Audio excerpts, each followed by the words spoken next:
Guys, I was not really trying to be on here like this, but we're gonna entitle this dating part 2. Okay, so let me tell you a little bit about me. Some more about me, yay. um although I'm a dark-skinned sister and I'm really like black pride and stuff like that, I really don't date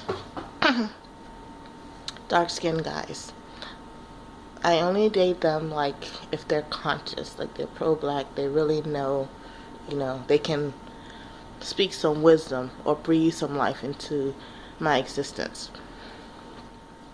I'm going to tell you why I don't date dark-skinned guys. The majority of the time is because they're too dominant without anything backing them. They try to overpower a woman, or basically me, to believing what they are. They'll have a conversation with you and tell you what you are, how your game is played, or how they think your game is played, and basically try to bully you, which I talked a little bit about that, about the guy trying to put a bullet in my head because I told him no.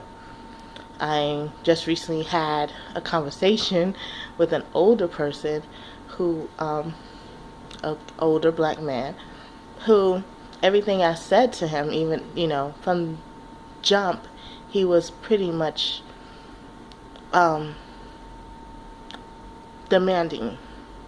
He was, one, religious, which I don't do religion, and he was like, oh, well, and I told him that, and he's like, oh, well, you will be.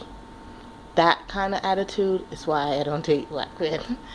I just had a very interesting conversation with a guy. First time we talked, we was on the phone for hours. Intelligent conversation. I love intelligent conversation. Stroke my mind. I love that. Hours. We talked for 3 hours. 3 hours first time. Second time, we was debating about marriage. I'm not even gonna go there because I just don't see the sense of those big weddings. Marriage, God had God had put him in my life so that I could be blessed with that big wedding. Second time we talked, he's moving to where I live. He lives further out in Texas.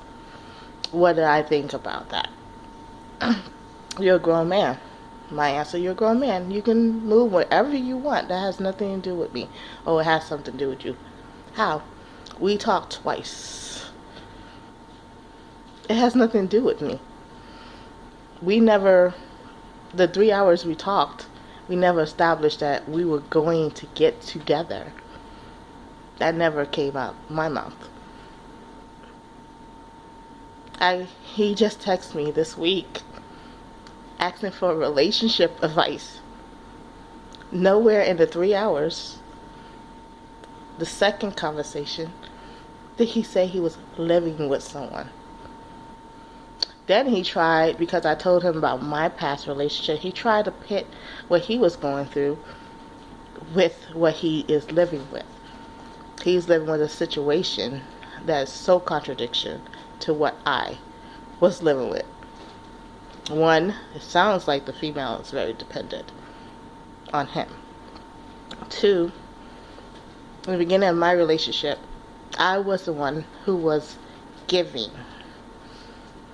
When it came time for my partner to do the same, because I was going to school to be a doctor, it didn't happen. Let's just say that. It didn't happen. And two, when he was giving, even the times that he was giving, even though he didn't give up to the 5 years that I was supposed to be in school,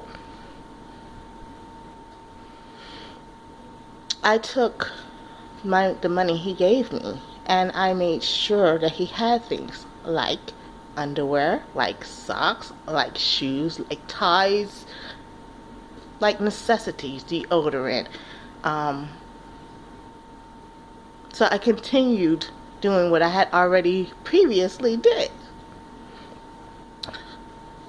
Let's get something straight. And this was me being celibate. There has been a study that came out recently that men's DNA lives in women's bodies for a very long time. I did not know this. I wish I would have known this younger. That's why we have a lot of babies out here who has daddies but look like the ex-boyfriend because of that. Because the chromosomes are still there. Right now, I am really trying to really focusing, taking all that energy that I have, because I'm full. I'm at an age where I should have things in my life. I should not be renting. I should own my own home. For me, right now, that's my focus. For me to indulge into intimacy, I feel will take me from my focus. And especially with the fingerprinting of the chromosomes staying in my body for 5 years. So I have to be selective with who I let into my system, especially with me having herpes. So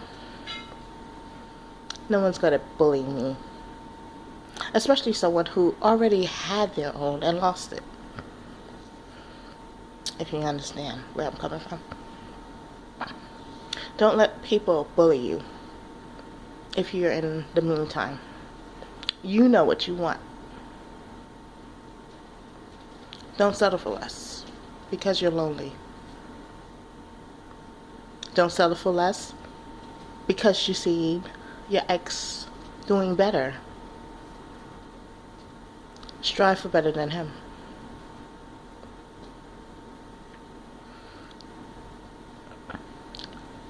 Get yourself together.